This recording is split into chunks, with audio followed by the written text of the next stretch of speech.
안녕하세요. 네오 IT팀입니다. 자, 오늘은 메타버스 이야기, 최신 메타버스 이야기를 한번 해보도록 하겠습니다. 이 자료는 그 계명대학교 조교수님 이덕후님이 만든 기술 보고서고요. 메타버스가 끊임없이 계속 유망한 기술로 계속 부각되고 있습니다. 이러한 메타버스들이 앞으로 미래에 어떻게 펼쳐지고 현재 산업은 어떻게 지금 현재 동향이 어떤 식으로 현재 흘러가는지 이런 부분에 대해서 한번 이야기해 보도록 하겠습니다. 자, 메타버스 하면은 이제 많이들 아시죠? 가상의 세계라는 점, 이런 부분을 떠올리실 것이고요. 이 가상의 세계에서 서로 상호작용을 하면서 활동을 한다는 점, 이것이 바로 이제 메타버스라고 대부분의 사람들은 인식을 하고 있습니다. 최근에 페이스북은 이 회사명을 이 메타로 바꾸면서 앞으로의 회사의 방향을 메타버스로 결정을 했죠. 메타버스는요, 이렇게 정의를 할 수가 있는데요. 가상의 공간에서 자신을 대신하는 아바타가 있고요. 이런 아바타들이 일상처럼 서로 다른 사람들과 의사소통을 하고 상호작용을 하면서 양방향의 체험 및 참여에 초점을 맞추는 바로 그러한 가상현실과 같은 그런 거라고 이야기를 할 수가 있겠습니다. 반면에 이 가상현실이라는 점, 이거는 하고는 메타버스는 차이가 있죠. 가상현실은 1인칭 관점에서 가상의 세계에 자신이 참여해서 그 가상의 세계의 어떤 그 환경 안에서 체험을 하는 거죠. 예. 그래서 하나의 단방향 체험에 이 초점이 맞춰져 있다. 이렇게 이해하시면 되겠고요. 메타버스는 그와 달리 여러 사람들이 같이 어떠한 가상의 세계에서 상호작용을 하면서 활동을 할 수 있다는 점, 이 부분이 가장 큰 차이가 있다고 볼 수 있습니다. 이 4차 산업, 4차 산업의 시대라고 하면서 이제 앞으로 이 4차 산업의 시대가 열렸는데요. 이러한 열린 이 4차 산업에 가장 떠오르는 게 바로 이 메타버스라고 이야기를 할 수가 있겠습니다. 코로나19 때문에 비대면과 온라인 분야의 기술이 발전이 굉장히 빨라졌죠. 결국 이 팬데믹은 기존의 기술의 발전을 더 가속화시키면서 이 메타버스를 사실상 더 앞당기게 됐다고 많은 전문가들이 이야기를 하고 있고요. 이런 비대면과 이 온라인 환경에 기반한 이런 서비스들은 품질적으로 그리고 실감나 이런 서비스를 제공받기 위해서는 이 실감 기술 그리고 이 고속의 네트워크와 보안이 가장 필수적이고요. 그와 또 다른 다양한 기술들이 완성도가 굉장히 높아야만이 바로 이런 메타버스를 서비스를 제공할 수가 있는 것입니다. 이 메타라는 용어, 이 용어는요, 초월과 이상이라는 뜻인데, 이상이라는 이 메타하고요, 이 세상을 뜻하는 유니버스, 이걸 합친 겁니다. 그래서 메타버스라고 이런 용어가 새로운 용어가 만들어진 것이고요. 결국은 이 메타버스가 이 가상의 공간이죠. 이 공간에서 활동하는 그런 아바타를 가지고 활동을 하는 건데, 메타버스가 등장하기 이전에 어떤 역사를 보면은 바로 이 가상 기술, 이게 이제 첫 시작이라고 볼 수가 있겠고요. 1970년도에 이 유타 대학교의 아이반 서덜랜드라는 사람이 헤드 마운트 디스플레이라고 해서 HMD라고 하죠. 이거를 최초로 개발하게 됐고, 이것이 바로 이제 가상현실 시스템의 기초가 되었다. 이렇게 이야기를 할 수가 있겠습니다. 최근에 이러한 가상현실이라는 기술들은 오큘러스나 마이크로소프트의 홀로렌즈와 같은 이런 증강현실 이런 서비스가 결합이 되면서 이게 이제 발전을 이루어졌고요. 그리고 온라인과 이 비대면 생활에 대한 수요가 폭발적으로 이렇게 증가하면서 가상현실에 대한 필요성이 대두가 된 것이죠. 그러면서 이 메타버스는 결국 가상의 공간에서 실제 하는 사람들이 자신이 아바타를 가지고 상호작용을 가능할 수 있도록 하는 것에 결국 초점이 맞춰져 있다. 이렇게 이해하시면 되겠습니다. 홀로그램을 영화 홀로그램이라는 기반으로 만든 펀더킹이라는 이 영화고요. 결국은 이러한 메타버스의 내용을 바탕으로 스토리를 만든 그런 영화가 등장을 했다는 점. 그리고 이 메타버스의 가장 중요한 바로 기술들, 바로 이 기술들을 이제 알아야 할 필요가 있는데, 결국은 이 게임과 멀티미디어, 이 분야의 가상현실 체험이 가장 많이 사용되고 있죠. 메타버스와 이 가상현실을 구분짓는 기준, 바로 이것이 바로 상호작용과 일상생활 이루어지는 이 활동, 이걸로 이제 구분을 하시면 되는데, 가상현실은 결국 1인칭 시점이다 라는 점, 또 체험할 콘텐츠가 이미 개발되어 있고 정해진 시나리오에 따라서 이걸 체험한다는 점. 반면에 메타버스는 가상의 공간과 환경, 그래서 활동을 하고 어떤 정해진 콘텐츠가 있는 게 아닙니다. 그리고 어떤 시나리오도 없죠. 결국 그 활동 안에서 유저가 자신이 창작을 하고 여러 가지 활동을 사회생활 하는 것처럼 똑같이 할 수 있다는 점입니다. 그래서 결국 현실 세계를 어떤 시간의 측면에서 지속적으로 확장시켰다. 이렇게 이해하시면 되겠습니다. 이 가상현실 기술이 이제 이 메타버스와 결합이 되면서 좀 더 실감나는 그러한 가상 세계가 만들어지고 있는데, 이런 가상현실 기술, 이것이 바로 이 현실감 있는 콘텐츠를 제공한다는 점, 몰입감을 높이고 체험한다는 점, 이것이 가장 큰 특징이고 장점이죠. 그래서 HMD라는 이 디바이스를 가지고 주로 이제 많이 이용을 하고요. 하지만 이제 사실 문제가 있죠. HMD를 쓰시면 그 사람의 머리 앞에다가 이렇게 헤드셋 같은 거 쓰잖아요. 그래서 이거를 이제 보게 됩니다. 가상의 어떤 체험을 하는 건데, 이제 문제는 이걸 착용을 하면요, 굉장히 이제 장시간 사용할 수 없다는 점입니다. 눈이 아프고 있다. 그리고 결국 어지럼증 증상이 일어납니다. 왜냐면 이 중력에 사람은 영향을 받기 때문에 결국은 이 가상에서 뭔가 이동이 이루어지면서 뭔가 체험을 하게 되면 이게 어떤 몸의 상태와 맞춰가지고 이게 동기화가 이루어져야 되는데, 이게 이루어지지 않기 때문에 이제 어지럼증을 느끼게 되는 것이죠. 그래서 결국 이 가상 현실, 이런 시장이 사실 굉장히 발전하고 있죠. 예. 연평균 거의 30% 가까이 발전을 하고 있는데, 가장 큰 문제는 바로 이겁니다. 이 후각과 미각, 촉각, 이런 부분은 아직 가상현실 체험에 기술이 결합되어 있지 않은 상황, 어지럼증, 이런 문제가 해결이 되어야만 결국 이 가상 체험 기술들이 더 활용이 될 수가 있겠죠. 하지만 현재는 아직 이 부분에 대해서는 굉장히 부족하다. 이 점을 이야기하고 싶고요. 그 다음에 이 네트워크와 고속 컴퓨팅입니다. 메타버스는 결국은 이 시각적인 요소가 굉장히 중요합니다. 사람의 목소리만 듣고 가상의 환경에서 활동한다는 거, 이런 거는 굉장히 제한이 있죠.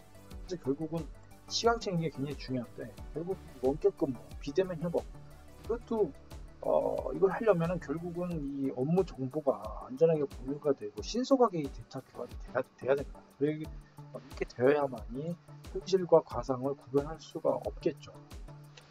전 세계적으로요, 이 원격 근무 소프트웨어가 지금 굉장히 이렇게 성장을 하고 있는데요. 그에 따라서 또 협업 소프트웨어라고 해서요, 연평균 거의 12% 이상 계속 성장을 하고 있죠. 대표적인 게 이제 미국의 슬랙, 줌, 아사나와 같은 이러한 이제 기업들이 있고, 호주에도 있고요. 이스라엘, 모키다쿰이나 이런 이제 협업 소프트웨어, 이런 걸 통해서 사무실에서 직접 만나서 일하지 않고도 원격 근무가 가능하도록 하는 이런 부분들이 메타버스 한 영역이다, 이렇게도 말할 수 있겠고, 결국 이 상호작용, 이런 것들은 전부 다 가상으로 상호작용을 할 수 있게끔 만들어주는 서비스이기 때문에 결국 이런 것들이 되기 위해서는 이동통신 기술, 멀티미디어 기술 이 부분들이 반드시 결합이 돼야겠죠. 그래서 결국은 이런 기술 발전이 이루어지고 5G가 확산이 되고 이렇게 돼야만 결국 이런 메타버스 기술이 더 보편화가 될 수가 있겠다 이렇게 이야기할 수가 있겠습니다. 그 다음에 이제 이 보안이죠. 메타버스는 가상의 공간에서 서로 정보를 공유하기 때문에 보안 사고가 발생하는 순간 굉장히 많은 피해가 발생할 수가 있습니다. 대표적으로 이 줌에서는 화상회의를 하는데 이게 유출되는 어떤 보안 사고가 발생을 했죠. 계정 정보가 유출된다거나 화상회의상에서 화면을 탈취해가지고 보안 사고가 발생되는 그런 문제들이 발생할 수가 있습니다. 특히 기업에서는 기업의 어떤 보안 문제가 굉장히 중요한데 이런 부분이 탈취가 되면 굉장히 큰 영향을 엄청난 손해가 발생할 수도 있습니다. 그래서 결국은 이 메타버스가 또 사람들이 많이 이용하는 것 중에 하나가 바로 이 경제 활동입니다. 즉 메타버스에서는 현실 세계 수준의 경제 활동이 가능한데요. 대부분의 사람들이 이 콘텐츠를 갖다가 자체적으로 생성할 수 있는 그러한 플랫폼 기반으로 이 서비스가 제공되기 때문에 사람들은 여기서 경제적인 활동을 하는 것이고 이걸 통해서 돈을 벌 수가 있죠. 그런데 이제 해킹 같은 이런 보안 사고가 발생하면 굉장히 큰 이 플랫폼은 타격을 받게 됩니다. 그래서 뭐 최근에는 바로 이 NFT하고 메타버스가 이 결합이 이루어지고 있죠. NFT는 non-fungible 토큰이라고 해서 대체 불가능한 토큰이라고 이제 이야기하는데요. 어떤 디지털 자산에다가 내가 토큰을 이렇게 부여해서 이거를 갖다가 블록체인 기술과 결합을 시켜가지고 이거를 공개를 하면 누구나 이러한 디지털 컨텐츠를 보게 되고요. 그것들이 블록체인 기술을 바탕으로 해서 전 세계 모든 디바이스 상에서 동일하게 이 복제가 이루어지기 때문에 누군가 변조를 한다고 해도 변조가 거의 불가능한 구조입니다. 따라서 이런 가상 자산의 소유권을 지키는 데 있어서 굉장히 유용한 평가를 받고 있고 이 NFT가 굉장히 각광받고 있는 이유 중에 하나죠. 이렇게 메타버스는 적용 분야가 이제 굉장히 넓어지고 있고요. 이 가상 세계 기술, 이제 교육과 훈련, 여행 이런 예술 작품 감상 쪽으로 이제 주로 위험이 높거나 비용이 많이 드는 쪽으로 이제 많이 이루어지고 있는데요.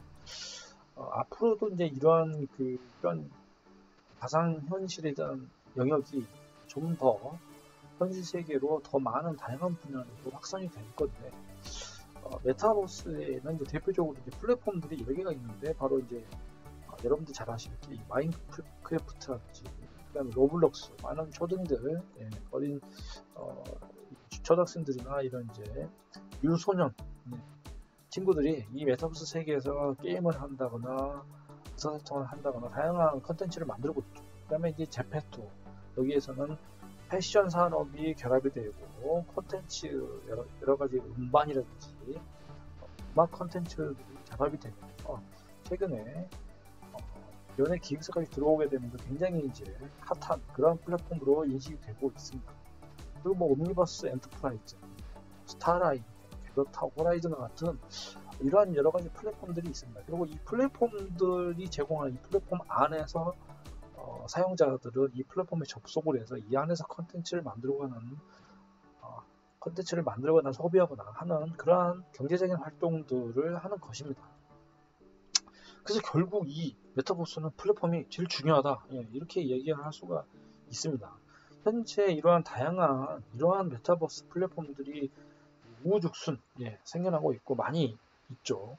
하지만 언젠가는 이러한 메타버스 플랫폼들이 한두 개로 결국은 정리되지 않을까 저는 그렇게 생각을 하고 있습니다. 그래서 결국 이 시장을 잡기 위해서 많은 기업들이 투자를 하고 치열하게 경쟁을 하고 있죠.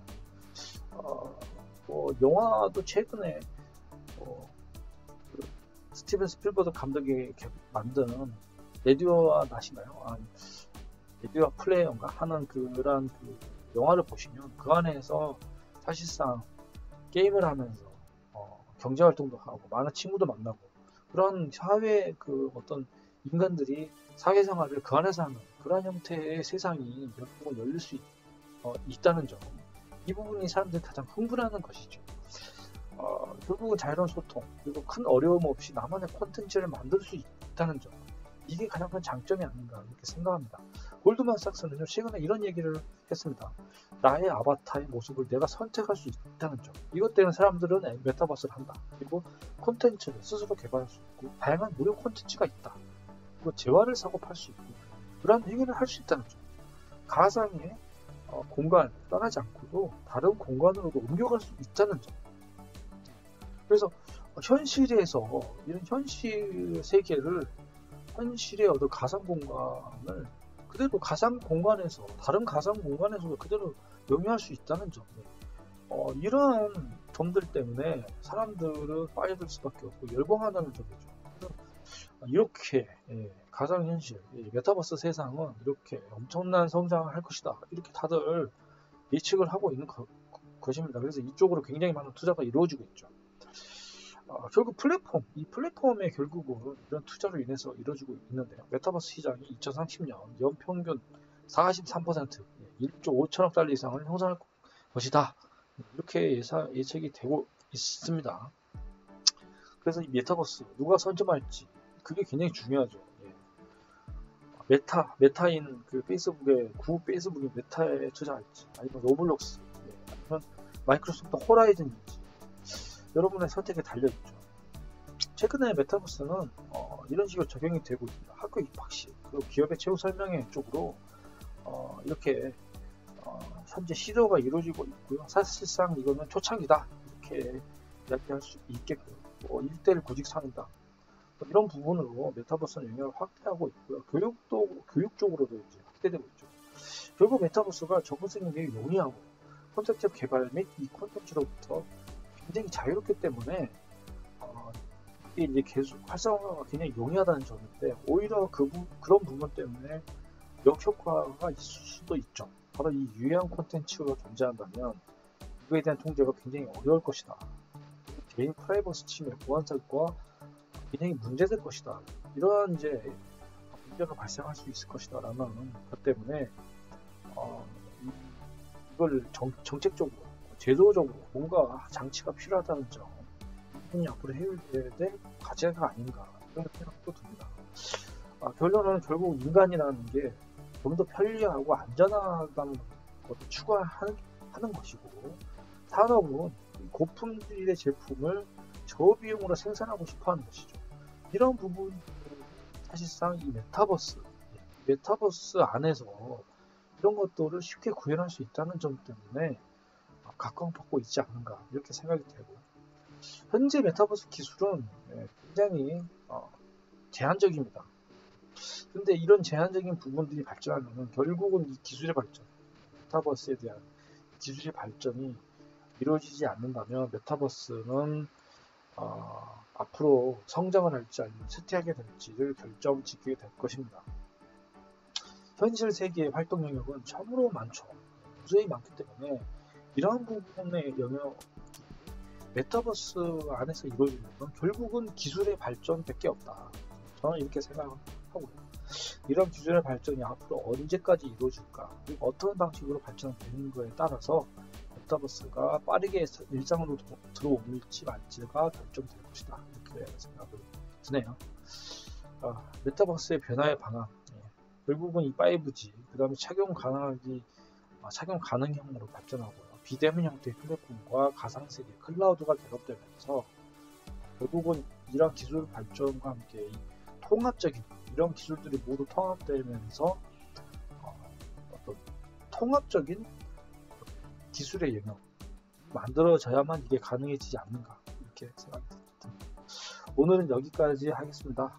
시청해 주셔서 감사합니다.